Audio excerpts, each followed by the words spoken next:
मैं Jitendra Singh, Pascal civil services में आप सभी का स्वागत है। कल के वीडियो में हम लोग चंद्रगुप्त मौर्य के विषय में बात किए थे। आज हम लोग को बात करना है मौर्य साम्राज्य का दूसरा जो शासक बने हुए थे बिंदुसार। इनके विषय में आज बात करना है, यानी कि मौर्य साम्राज्य। मौर्य साम्राज्य का दूसरा जो यानी कि शासक थे उनका नाम था बिंदुसार। चंद्रगुप्त के बाद यानी कि इनका आप देखेंगे कि कार्यकाल 298 ईस्वी पूर्व से 298 ईस्वी पूर्व से इनका कार्यकाल जो है 272 ईस्वी पूर्व माना गया है। ये जो है चंद्रगुप्त के बाद उनका पुत्र बिंदुसार मौर्य साम्राज्य के शासक बने। यूनानी इतिहासकारों ने बिंदुसार को अमित्रोचेटस यानी कि अमित्रघात, अमित्रोचेटस यानी कि अमित्रघात कहा है। और आप देखेंगे कि अमित्रघात का अर्थ होता है शत्रुओं का नाश करने वाला। इसका अर्थ होता है शत्रुओं का नाश करने वाला, शत्रुओं का नाश करने वाला। यानी कि चंद्रगुप्त के बाद उसका पुत्र बिंदुसार मौर्य साम्राज्य के शासक बना। यूनानी इतिहासकारों ने बिंदुसार को अमित्रोचेटस कहकर संबोधित किया है। अमित्रोचेटस यानी कि अमित्रघात। अमित्रघात का अर्थ होता है शत्रुओं का नाश करने वाला। दिव्यावधान में बिंदुसार के समय में तक्षशिला में हुए विद्रोह का वर्णन है। तक्षशिला में हुए विद्रोह को दबाने के लिए बिंदुसार ने अपने पुत्र अशोक को भेजा, जिसमें उसे सफलता मिली। तक्षशिला का दूसरा विद्रोह को शांत करने के लिए उसने सुसीम को भेजा। बिंदुसार ने सुसीम को भेजा। बिंदुसार ने सुसीम को तक्षशिला का राज्यपाल भी नियुक्त किया। अशोक ने बिंदुसार के काल में ही खस तथा नेपाल को जीता था और बिंदुसार का भी प्रधानमंत्री के रूप में चाणक्य थे। बिंदुसार के दरबार में सीरिया के शासक एंटियोकस प्रथम ने डायमेकस के दूत के रूप में भेजा। बिंदुसार के दरबार में सीरिया के शासक एंटियोकस प्रथम ने डायमेकस को दूत के रूप में भेजा। प्लिनी एक इतिहासकार हैं। प्लिनी के अनुसार मिस्र के राजा टालमी द्वितीय फिलाडेल्फस ने डायनोसिस को बिंदुसार के दरबार में दूत नियुक्त किया था। बिंदुसार के मां का भी नाम पूछता है तो बिंदुसार की मां का नाम दुर्धरा था। वायु पुराण में बिंदुसार को मद्रसार कहा गया है। सीरिया के शासक एंटियोकस से बिंदुसार से शराब, मीठा अंजीर तथा दार्शनिक की मांग की। एंटियोकस ने शराब यानी कि मदिरा और मीठा अंजीर तो भेज दिया, लेकिन दार्शनिक भेजने से इनकार कर दिया और कहा कि ये जो है यानी कि हमारे यहाँ ऐसी यानी कि दार्शनिक को नहीं भेजे जाने नहीं भेजा जा सकता, ऐसा नियम है, उसने बताया। सबसे पहले बिंदुसार को दक्कन जीतने का श्रेय दिया जाता है और पूछता है परीक्षा में कि बिंदुसार किस मत का मानने वाला था, यानी कि वो कौन से पंथ को माना था।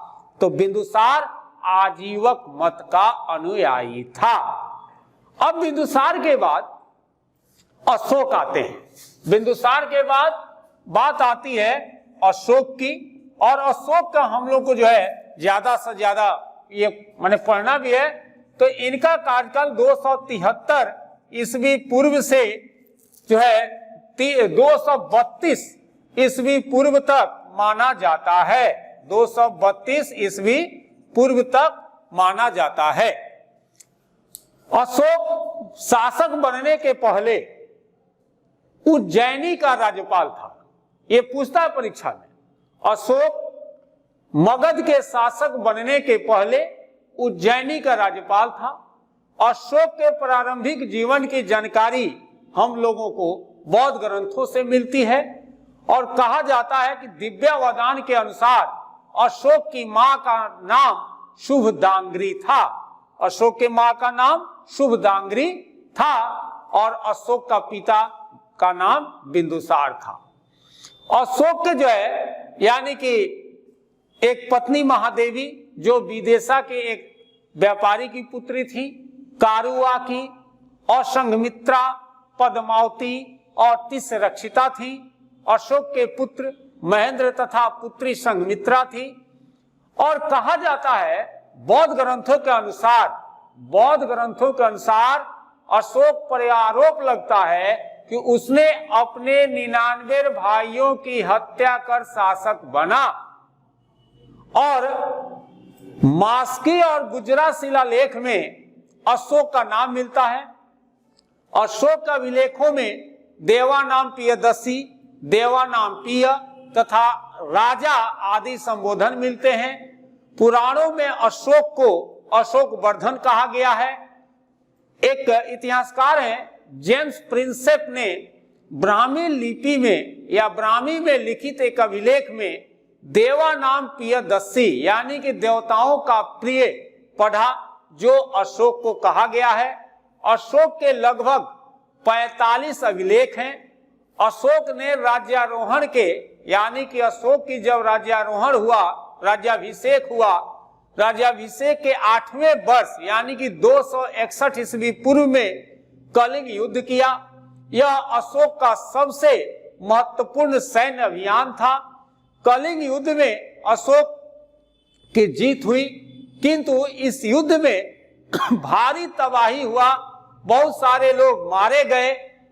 तो भारी जो तबाही हुई है, बहुत सारे लोग जो मारे गए, यह देखकर अशोक का यानी कि हृदय द्रवित हो गया और इसका हृदय परिवर्तन हुआ और उसने बौद्ध धर्म, अशोक ने बौद्ध धर्म अपना लिया तथा युद्ध नीति के बदले धम्म नीति अपनाने की बात कही। कहा जाता है कि कलिंग युद्ध में करीब 1 लाख लोग मारे गए थे। कलिंग युद्ध में करीब 1 लाख लोग मारे गए थे तथा करीब 1.5 लाख लोग बंदी बना लिए गए थे कलिंग युद्ध में। और ये युद्ध इतना भयंकर हुआ कि इस युद्ध में अशोक का हृदय परिवर्तन हो गया और अशोक के हृदय परिवर्तन के बाद अशोक ने यानी कि युद्ध नीति को त्याग कर धम्म नीति को अपनाया। और वेनसांग के अनुसार अशोक ने श्रीनगर की स्थापना की। भाब्रू अभिलेख में अशोक स्वयं को मगधाधीराज कहता है। भाब्रू अभिलेख में अशोक स्वयं को मगधाधीराज, धीराज जो है कहा है तथा बुद्ध, धम्म एवं संघ में श्रद्धा व्यक्त किया है। भाब्रू अभिलेख में अशोक स्वयं को मगधाधीराज कहा है तथा बुद्ध, धम्म एवं संघ में श्रद्धा व्यक्त किया है। बौद्ध ग्रंथों के अनुसार अशोक नेपाल में ललितपाटन नामक नगर की स्थापना की। अशोक के 13वें शिलालेख में 5 पड़ोसी राज्यों का वर्णन है, जैसे सीरिया पहला, सीरिया के राजा एंटियोकस द्वितीय, दूसरा मिस्र के शासक टालवी द्वितीय, तीसरा मकदूनिया का राजा एंटोगोनस गोनाट्स, चौथा सीरीन का शासक मगस और 5वां एपिरस का अलेक्जेंडर। यानी कि इन 5 शासक का जो पड़ोसी राज्य है इसका वर्णन अशोक के 13वें शिलालेख में मिलता है। अशोक के अभिलेख में आप देखेंगे कि निम्नलिखित रूप से यानी कि दक्षिणी राज्यों के विषय में उल्लेख प्राप्त होता है। तो कौन से दक्षिणी राज्य हैं? चोल है, पांड्य है, केरल पुत्र है और सतीय पुत्र है। अशोक अभिलेखों में कंबोज, यवन, पिटनिकों, आंध्रों, पुलिंदों आदि का भी उल्लेख प्राप्त होता है। यानी आप देखेंगे कि अशोक जो है यानी कि अपने अभिलेख में कंबोज, यवन, पिटनिकों, आंध्रों, पुलिंदों आदि का उल्लेख किया है। सीमांत राज्यों को प्रत्यंत कहा गया है। अशोक अपने राज्याभिषेक के 20वें वर्ष में लुम्बिनी गया तथा वहां पत्थर की एक मजबूत दीवार बनवाई तथा एक घोड़े की मूर्ति एवं स्तंभ की स्थापना की। प्रारंभ में अशोक ब्राह्मण धर्म को मानने वाला था और उसके आराध्य देव के रूप में शिव थे। अशोक अपने बड़े भाई सुमन के पुत्र निग्रोध से प्रभावित होकर बौद्ध धर्म को अपनाया तथा बौद्ध धर्म में उसे उपगुप्त ने दीक्षित किया।